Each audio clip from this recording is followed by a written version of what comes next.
Thank you, Mr. Speaker. I call Fletcher Tabuteau.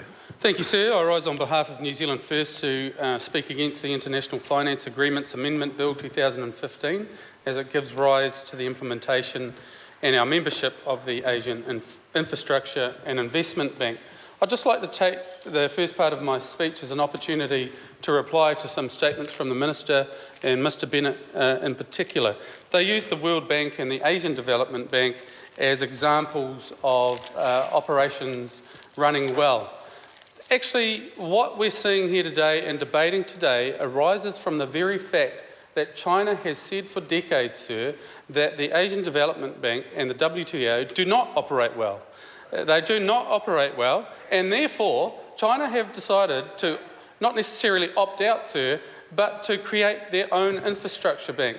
And the reasons for that are myriad and complicated, but it just goes to show that what's held up on that side of the House as examples of good. From the debate itself, from the issues arising from this very legislation, are actually bad examples, sir. Bad examples. The Minister spoke of how wonderful this will be and how it will encourage regional growth in our area. He specifically spoke of Indonesia, and then he listed off a few other countries in the region of being powerhouses of growth in about 20 to 25 years. Mr Speaker, I put it to this House that that Minister, who is the Minister for Finance, who is in charge of this economy, should be speaking to this House about plans to make New Zealand the powerhouse of growth in the Asia-Pacific region. He should be talking about how the government is developing plans to grow New Zealand, not relying on other countries, neighbours reasonably close by. Instead, he goes on and talks about relying on others growing. Yes, Minister of Finance, your plan is working. Sell off New Zealand, fund other countries' growth, and let New Zealanders pick up the crumbs. It just makes no sense whatsoever. If New Zealanders, sir, were not already suffering, if our regions were not already missing out, if our exports were not actually declining, and if real unemployment in New Zealand was not actually on the increase, if money used to buy into this club was not in fact sourced from broken promises given by Prime Minister John Key, New Zealand First would actually welcome a discussion on China's initiative. For example, one of the questions New Zealand First would ask is what kind of aid does a developing Asia actually need, Mr Ross? The members of this House will know that developing countries with weak institutions and poor governance are often far bigger obstacles to growth than actual lack of funds. New Zealand First would point out that a project will often look good on paper. Practical implementation, on the other hand, is often a frustrating and sobering experience. Costs provided to the investment bank projects historically far exceed initial estimates, and planners bidding for funds often woefully underestimate the skills and funds needed to ensure maintenance and repairs of these big infrastructure projects. But there was no discussion. Actually, instead, the details of the government's participation in this investment fund came to the Select Committee after the fact. All decisions had been made in relation to our participation in the infrastructure bank itself.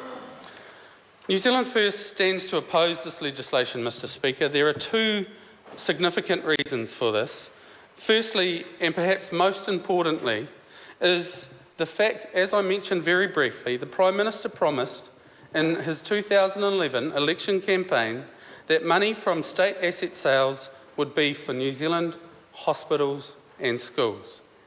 The asset sales went into the Future Investment Fund launched in 2011, but the government is now using it to pay a $140 million contribution to an infrastructure investment bank off of New Zealand shores. Mr Key needs to look New Zealanders in the eye, along with some of his national backbenchers. Look your constituents in the eye and talk to them about your broken promises and explain how he was unable to answer questions in the House, bizarrely insisting this was an asset for New Zealand. This is so far from his election promise. Order. Take a breath. This is so far from his promise. Many who were opposed to the sales, including New Zealand First, were told that this fund would be spent on hospitals, schools and infrastructure. We were told it would be spent on paying off this government's debt. We were told it would be spent on investing in Christchurch. Mr Speaker, there will be hospitals, schools and roads built, but not in New Zealand. And that is the reality of this investment. This government has agreed to put $140 million up front into the investment bank. It has agreed to more than $500 million to be set aside as being on call. And actually, as the New Zealand dollar devalues, sir, because these discussions were had in US dollars, our commitment actually grows and grows day by day. And so we're talking perhaps around $145 million commitment today, and perhaps the $561 million on call is over and beyond $600 million now. This is a vast sum of money that could be used to invest in New Zealand infrastructure, into cell towers, roads, schools, hospitals, rail. We could set up provincial New Zealand for growth when the recovery kicks in. New Zealand First, sir, insists that infrastructure development, just like charity, actually should begin at home. New Zealand First stands to oppose, as I said, on two main grounds. The second reason for this opposition, sir, arises from the actual history of infrastructure banks as spoken to by the House, by both sides, actually. Infrastructure and development banks, as I mentioned to Mr English, are examples, the Asian Development Bank and the WTO are actual examples of China's ongoing discontent with those banks. And here we are today, I say it again, debating this legislation because those infrastructure banks do not work for all of its members.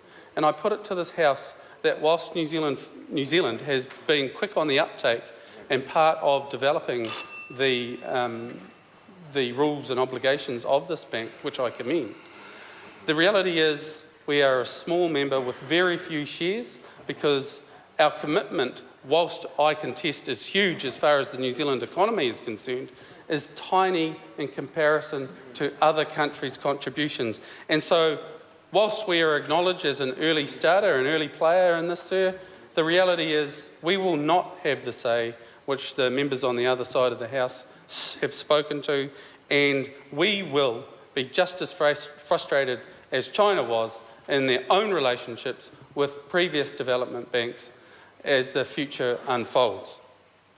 Sir, there are actually several issues with the legislation itself, but it looks like discussions around the House will have it so that this will come to select committee despite New Zealand's First's opposition to this bill, and I will take the opportunity to raise opposition to particular parts, for example, Article 56, in those conversations. Thank you, Mr Speaker. I call Jamie Lee Ross.